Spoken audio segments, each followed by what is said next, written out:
Kaz Khalil, and welcome to the Week 8 edition of the Sounding Off FanDuel video. I was out last week. I had a wedding. One of my best friends from college got married. Had a pretty good time, but once I got back on Sunday, we did have our first loss in Week 7 after having a good week again in Week 6.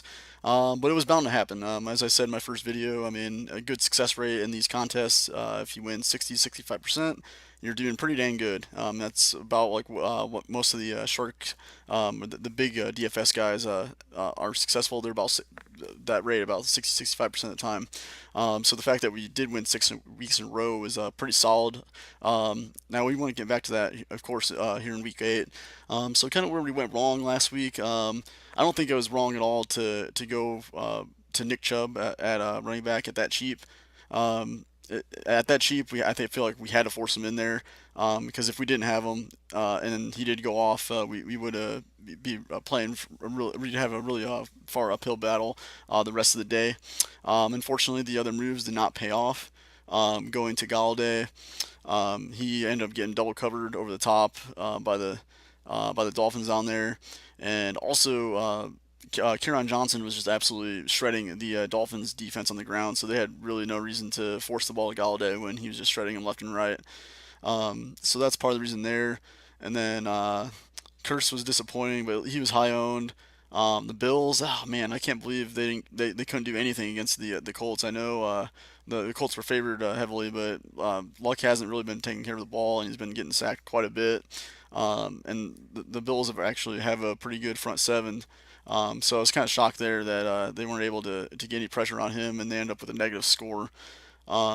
So those are kind of the areas where we missed last week, and I think the process is right again. I just think it didn't play out right, which is okay. I mean, we just move out around ahead of week 8. As long as you didn't double the amount you put in play, you should be fine. If you were going pretty even keel as every week before, it's just a 1 week loss compared to if you did double up or put way more than that in there. Then you're probably hurt pretty hard. But so that's why we try and stick to the being consistent week in week out about how much we play. So one thing I do want to get to before I get to my week 8 plays is I want to have a pretty good rant here, and this is more for the season long fantasy leagues. I don't know if you caught this sounding off on Facebook. We had a poll because I brought up the topic about on my Facebook stats about whether or not leagues should allow team members to vote on trades. And I am definitely on the side of no. I don't think there should be any vetoes. I don't think any team should be allowed to vote on a trade process. I think that the whole process should be through the commissioner or co-commissioner, and it's just when you allow teams to veto or try to put their position themselves in other teams' shoes, they tend to overanalyze things. And even though two teams have a great trade, they feel greatly about, you could have a league veto it because they feel like they know what's best for both sides, and that's not always the case. Perfect example in one of my leagues here. So this is the trade, and it is very lopsided in the short term, but it's a kind of a hybrid dynasty like keeper league. It's not quite just your regular keeper league, but it's also not a full out dynasty league either. So I would trade Juju and $20 of our 2019 draft cash for our auction budget, which would be the maximum they were allowed to trade or acquire. And I would receive Saquon Barkley, Mark Ingram, and Kenny Galladay. But here's the kicker. I picked up Juju last year for $1. I was allowed to keep him for this year for $1. And after the season, I'm allowed to contract him for basically as long as I want. And the way the equation goes is it's the original draft price or original price times 5 plus $5. So somebody hypothetically could, or I could hypothetically sign him after this year for 5 or 6 years, and if I sign him at 5, that'd be $10 every single year for that. And I can make the argument that you're probably saving about $25 to $30 in draft if you were to contract him that long. So over the long term, that's a very good move. I mean, he is number six, he was a number 6 PPR wide receiver entering last week. He dropped a little bit because the Steelers were on the bye. But I feel like he's going to maintain that, or he has potential to even go a little bit higher there. As Brown ages more, I feel like Juju is going to be more the guy. Um, I just feel like it's a pretty safe play over the long term. The league didn't feel that way at all.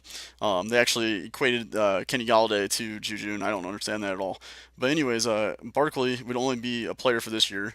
He was drafted for $57, and the way the keepers work in this league is they have to be drafted for $19 or less, and then waiver wire pickups are $1 or whatever the draft price was, whatever the higher amount of that is. So Barkley was $57. I can't keep him beyond this year.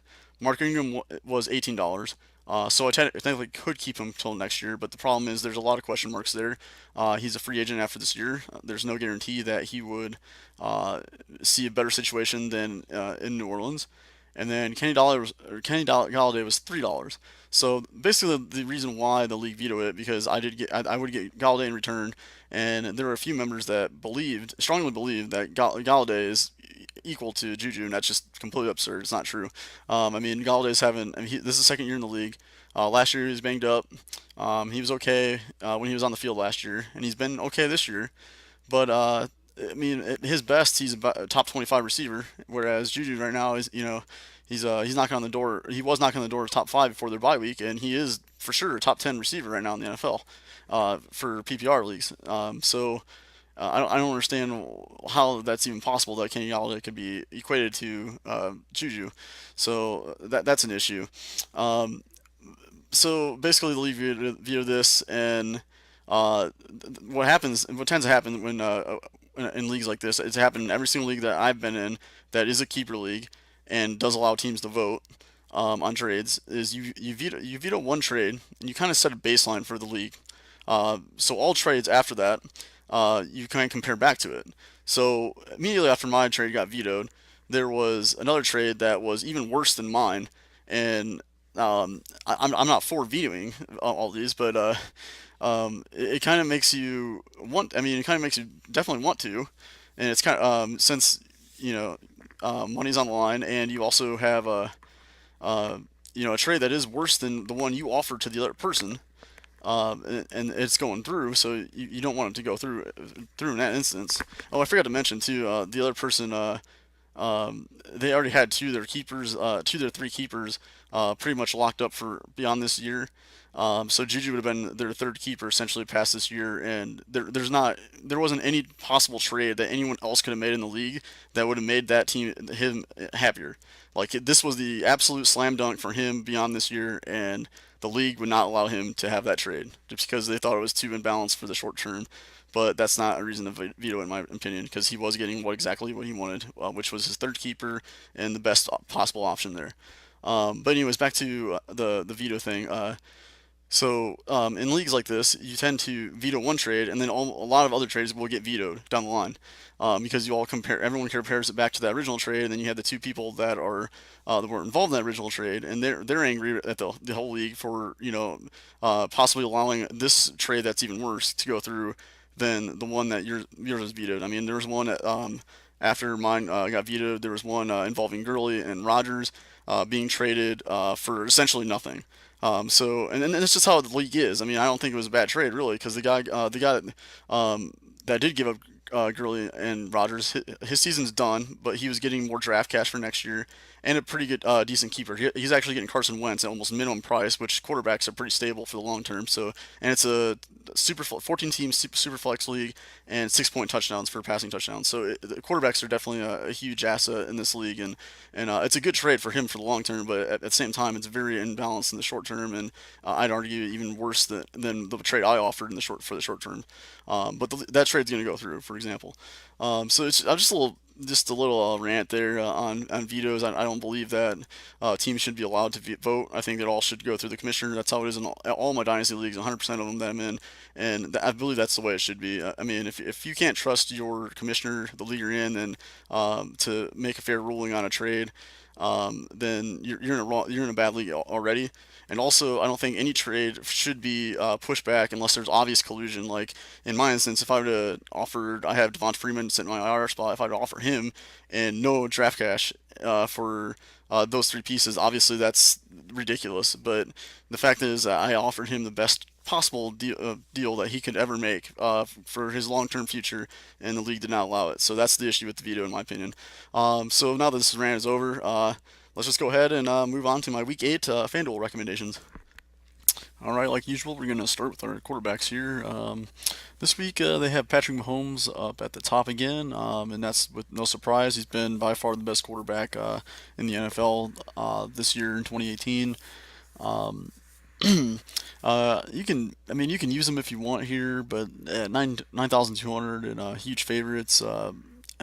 He's more than likely to pay off his salary, but I think there's some cheaper options that allow us to go a little bit more balanced with the rest of our lineup. Because if you use Mahomes, then you're really gonna have to make some sacrifices at other places. So I'm gonna pass on him here.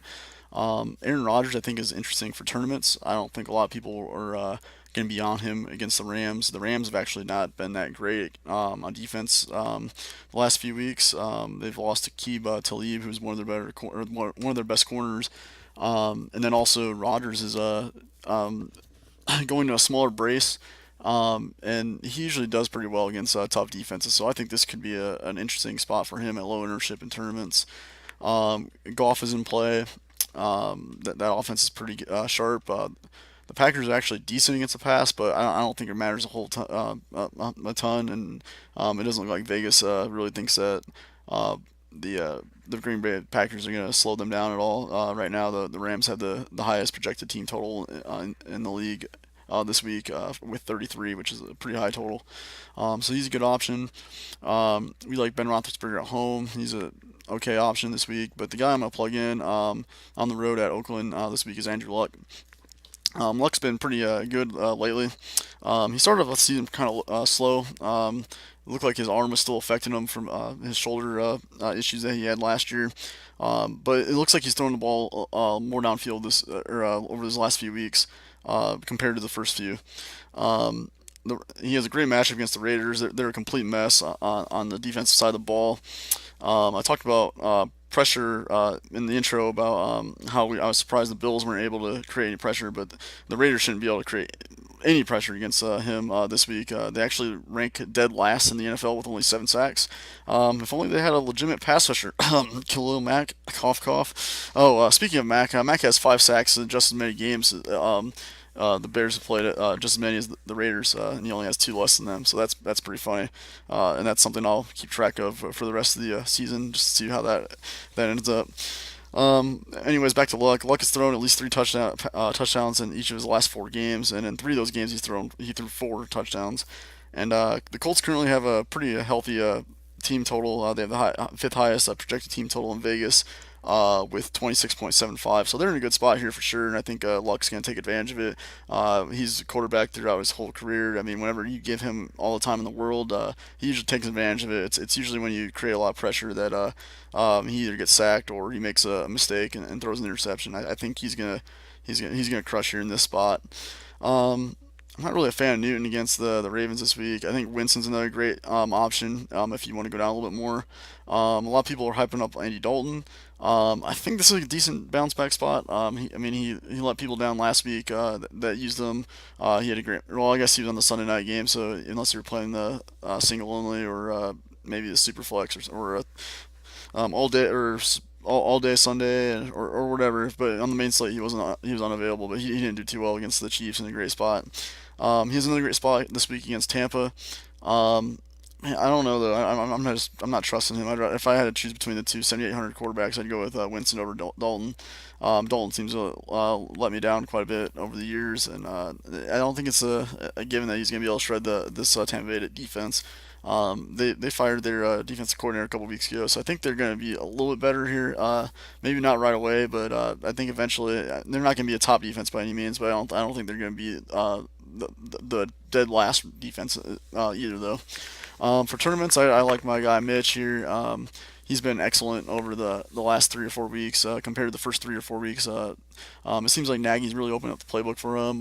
He's also getting quite a bit of rushing yards, which gives him a pretty good floor. But I don't know if I can trust him for cash games this week. He hasn't really shown that he can be great against a good defense. He's done all his damage against pretty bad defenses. The Patriots haven't been great. Obviously, the Buccaneers are awful. the Dolphins have struggled. So he's done all his damage against bad passing defenses, and in situations where he has to pass a little bit. Well, I guess the Buccaneers, they got to a huge lead, but against the Patriots, against the Dolphins, he had to pass quite a bit late. He wasn't really efficient in either of those two games, but it's just the amount of passes that he had to make definitely helped his fantasy value for sure. I don't know if that's gonna be the same here against the Jets. Uh, they're projected. Let's see here. They're favored by 7.5 points in Vegas over the Jets, so I could see this being probably more of a Howard Cohen game. But nonetheless, I think Mitchell or Trubisky is a good tournament play this week if you want to plug him in there. That's pretty much the only quarterbacks I'm looking at. I'm not really going down any cheap. There's not anybody really here down here enticing at all. So I'd probably just stick to the mid tier, upper mid tier. If you really want to go up high with, I'd go Mahomes definitely over Rodgers. But like I said, it'll stretch you thin in other places, and you have to make some pretty big sacrifices that I don't think you want to really make. So I'm going with luck. So moving over to running back here. FanDuel, I applaud you. You finally bumped up Gurley even higher. He's $11,000.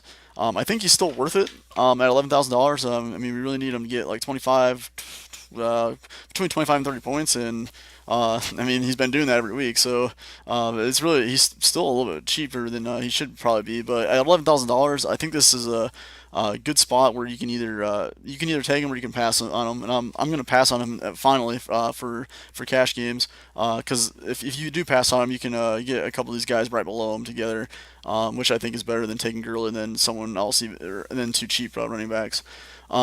So I'm skipping Gurley. Barkley's been almost as amazing as Gurley this year. Um, but I'm still gonna skip him too. I think if you want to use him, he's not a bad spot. The volume's there for sure. He sees just as much volume as Gurley does. Even with how bad or how dysfunctional the Giants are, he's been able to crush this year, and he gets a lot of reception out of the backfield as well too. So if the Giants do fall behind here, he's still pretty safe. But the first guy I'm gonna plug in here is Hunt. With the Chiefs being favored by 10 points over Denver at home, I think he's in a really great spot here. He's been pretty amazing the last few weeks too. And also the Broncos give up the league worst 5.3 yards per carry. Um, yeah, and he just destroyed him 4 weeks ago. He gained 165 yards on 19 carries, and had three receptions and a touchdown in Denver. So I think he can come close to matching that, or if not, maybe a little bit less. But he's pretty safe. He has a high floor with the amount of volume that he sees. So he's definitely gonna be my first guy in there. Second guy I'm gonna go with, Le'Veon Bell. We're still waiting for him to come back, but his replacement, James Conner. Connor's been another guy who's been crushing this year, especially against awful teams too, including these Browns. He shredded for 192 yards and two touchdowns on 31 carries and five receptions back in Week 1. The Steelers have the fourth highest projected team total in Vegas, and they are huge favorites as well over Cleveland, -8 favorites in Vegas. So I think this is a good situation for Connor, a good game script for him. If we move down here a little bit, Mixon's safe, I think, too. I still prefer Connor and Hunt over him. But if you want to take one of those two out and maybe go a little bit more wide receiver here in a minute, well, yeah, that's fine, too. I think Johnson's really interesting for tournaments. So the Cardinals have been really bad on offense. I mean, I'm sure you've seen that. But they just fired their offensive coordinator, the new guy. I can't remember the name. I think it was actually Byron Leftwich. I'm not sure if that name sounds familiar. I don't know if he's just an assistant or what. But they fired their Mike McCoy, their offensive coordinator. And their new guy basically said that he's going to get Johnson more involved. And I think this is a good spot against the 49ers. I know this is probably a really good leverage play actually in tournaments. I'm sure a lot of people are going to use the 49ers defense in tournaments. And I think that's actually a mistake. I mean, the 49ers defense, I'll get to that in a minute here when we get to the defenses, but I don't think that they're really in that great of a spot against the Cardinals, even though the Cardinals been that bad on defense, or on offense, sorry. I'm not really interested in McCaffrey. The Ravens are pretty stout against the run, against opposing running backs. Cohen, his price is elevated now. I don't think I'm not in on him. The next guy I'm gonna plug in my flex here. It's gonna be Philip Lindsay. Um, And I usually don't like playing running backs who are going into an opposing place and they're huge underdogs. But this is gonna be an exception this week with Phil Lindsay. One Royce Freeman's out for Week 8, and instead of giving more touches, those touches to Booker, I think Lindsey's going to just see a heavier workload. Because I mean, really, Booker's not been that great, and Lindsey's actually been really good with the volume you've seen. He's averaging 5.8 yards per carry, which ranks third in out of all running backs in the NFL. And the Chiefs have actually been really bad against the run too. They've allowed 5.2 yards per carry to opposing running backs, and that ranks third worst in the NFL. And even if this game does get out of hand in favor of the Chiefs, Lindsey has been pretty active in the passing game for the Broncos, and he did pretty well against the Chiefs a few weeks ago too. So I think he's pretty safe at this price. With Freeman out, he should see that extra volume, and I think that definitely makes him a solid cash game play this week. Um, that's pretty much it for running backs. I think Barber's interesting for tournaments. I think Jalen Richards is interesting for tournaments. If you think the Raiders are going to be behind in this, Doug Martin's been named the starting running back, but I think if they are going to be trailing most of the game, Jalen Richard would be the PBR running back that you want to get in tournaments. Same with excuse me, Duke Johnson. I think he's going to be a lot lower owned than Chubb this week. He was last week as well. And since the game was close, Johnson didn't get as much workload as I thought he was going to get. Because I actually kind of hedged. I went Chubb in cash games, but then I went Duke Johnson in my tournaments. But I think this week that strategy or actually, I'm avoiding Chubb altogether against the Steelers. I don't think it's a good. They're actually decent against the run, and this game script does not really favor Chubb at all, especially because he's not really he hasn't seen a lot of passes out of the backfield. So I imagine that if they do get behind, it's going to be the Duke Johnson show there, at least for the running backs portion. But that's pretty much it from the running back side. I'm not really looking at anybody down here in price, so I'm going to switch over here to wide receiver. Um, the guys at the top, they're always interesting. Brown is a good spot against the Browns. And then AJ Green against that Tampa secondary is good. I think Adams is actually pretty good play. I mean, I talked about how Talib is still out. So they're actually missing a couple of guys on defense, the Rams, and that's why they haven't been as good lately. Beckham's interesting. That's always a fiery matchup whenever he lines up against Josh Norman. So there'll be some fireworks there. Juju, he's a decent spot again. I think Hill's a good spot. Evans is good too. But the first guy I'm looking at is Woods, and also if you need an extra $100 somewhere else, I mean you can always go down to Cooks too. But I like Woods. He's been the most consistent wide receiver for the Rams this year, and Cooper Kupp is currently listed as doubtful again this week, and he's very likely to miss this game as well. So I really like Woods again. I know he didn't do too great for us last week. Cooks got the touchdown, but Woods did get the more targets. And he's just the safer play in my opinion. But you can go either way between those two. Um, he has a great matchup against the Packers. I mean, the Packers have actually been okay against the pass this year, but with Cup out last week, Woods ran a lot more snaps out of the or lined up more out of the slot than he normally does, and I think that's very likely to happen again this week against the Packers. And if he does that, he's going to see coverage from the Packers slot cornerback, who's Josh Jackson. Jackson ranks 77th out of 112 ranked or cornerbacks by Pro Football Focus, and with this high total, I think he's a good play against the Packers. The next guy I'm going to look at here, I think Hilton's good for tournaments if you want to stack him with Luck. Tate's in an interesting spot, revenge game in Seattle. He's had one matchup since he's left, and he didn't do very well, but that was back when the Legion of Boom existed. Now the Seahawks aren't nearly as good against the pass, so he could be an interesting tournament option. Boyd's good against Tampa. He's got a good matchup against their lousy cornerbacks there. Um, but the next guy I'm gonna plug in here is Jarvis Landry, and man, am I regretting that change last week. And I'll tell you why I kind of made that change, or not why I made that change, but when I went to Chubb, we still had enough money for Landry if we wanted to use him. But my problem was I really like Chubb. I really liked Njoku last week. So I couldn't really get behind playing three Browns players in one lineup. It just seemed, and even with the matchup, it just seemed too many eggs in one basket there, and that could have been gone wrong. But I mean, it did end up turning out to be a pretty good play if you'd went for all three of them. But I think more times than not, that's going to be a bad play. So like I said in the intro, the process was right last week. It just the results that weren't there. Um, and I think more times than not, if we do avoid having three guys on one team, especially for the Browns, who aren't a great offense, then we're going to benefit more in the long haul. But this week I like him a lot. It seems like he's finally gotten the same page with Mayfield. Last week he had 15 targets. He caught 10 of those 15 targets for 97 yards and a touchdown. With the Browns likely playing from behind this game, Landry very well could duplicate his solid numbers that he had in Week 1 against the Steelers. And hopefully he can find the end zone this time. He had a decent amount of yardage, but he just couldn't find the end zone that game.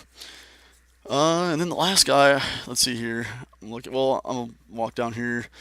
Um, Sammy Watkins is decent if you don't have enough for Tyreek Hill in this spot against Denver. Um, we go down more though. The cheap guy I really want to target this week. Oh, Christian Kirk I think is a decent spot too for tournaments. I think I think honestly I think Sutton's a good tournament play too. I wouldn't pull him in my tournament lineup, but sorry, my cash game lineup. But tournaments I think he's sneaky. Been kind of he's gotten a couple more or two touchdowns in the last couple of weeks, and he is their future number one receiver. That's why they're trying to trade either Sanders or Demarius Thomas. They're ready to put him in right now, but they kind of have a lot invested in Thomas and in Sanders, so they're kind of blocking Sutton right now. As soon as they trade him, I mean, if they trade him and Sutton's price is depressed, so you can count me in on loading up on him whenever that happens. Martavis Bryant's interesting without Amari Cooper, but the guy I want from Oakland is Jordy Nelson this week. So yeah, the Raiders did trade Cooper. It seemed like they got their I don't know, like their 50th first round pick in return. It's really not that much, but I'm just kind of exaggerating there.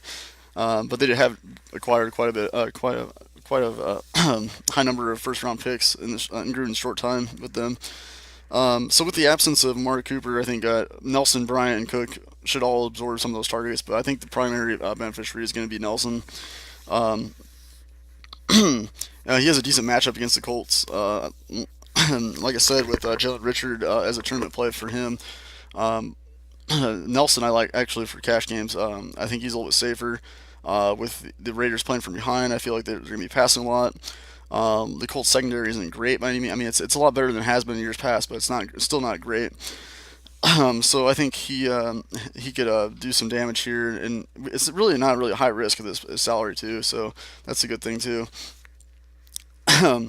Other than that, I don't really like. I mean, if Allison or Cobb end up missing Marquez Valdez Scantling again as a tournament play, he's a decent spot.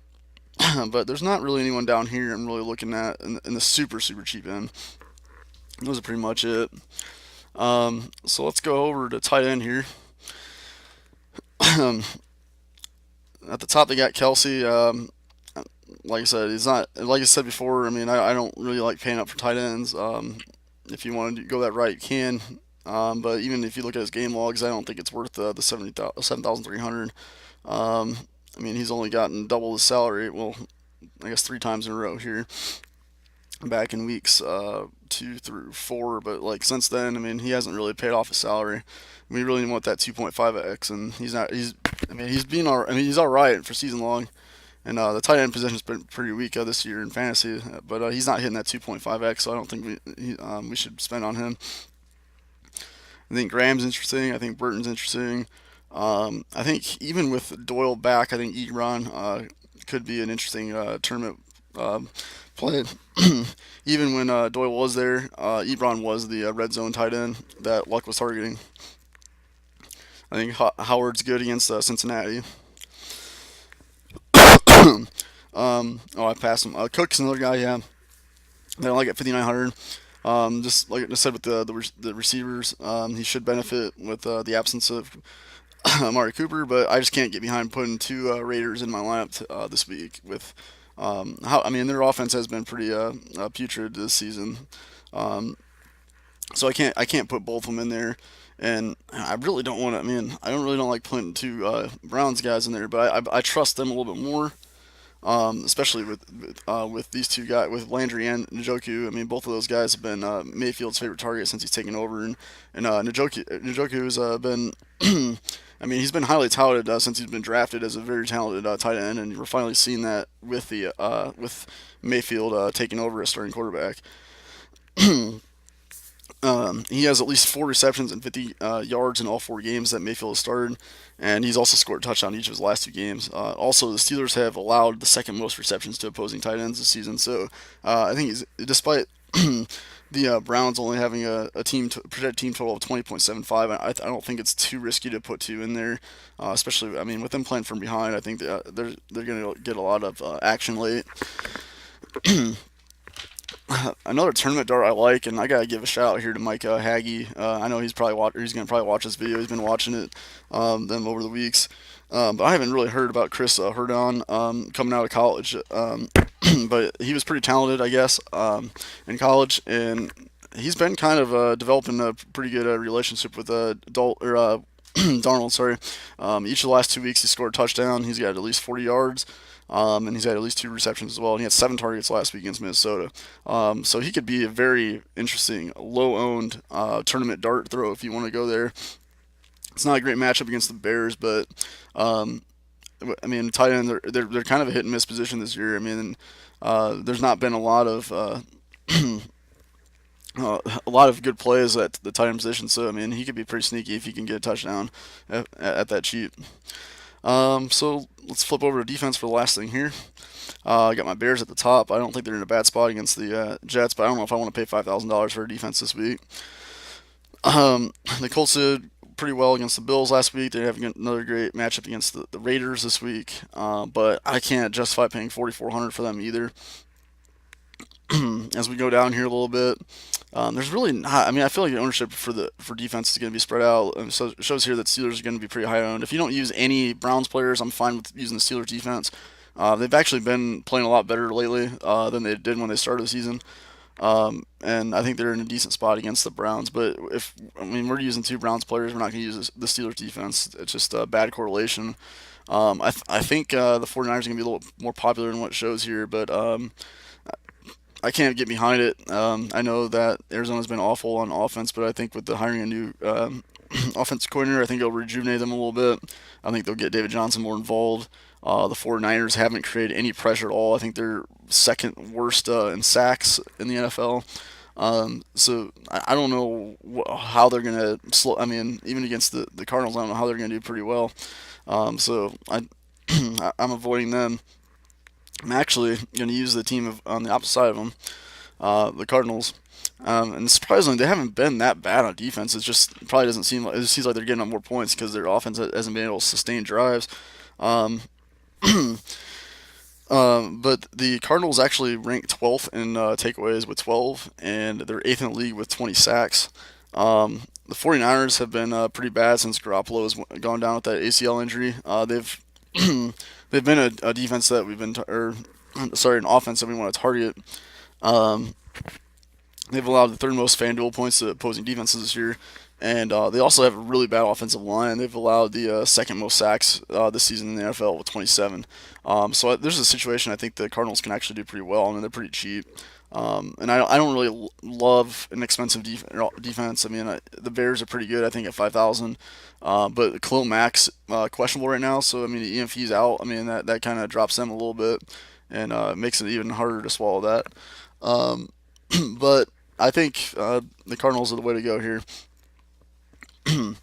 So that pretty much wraps it up for Week 8. I really hope that we bounce back.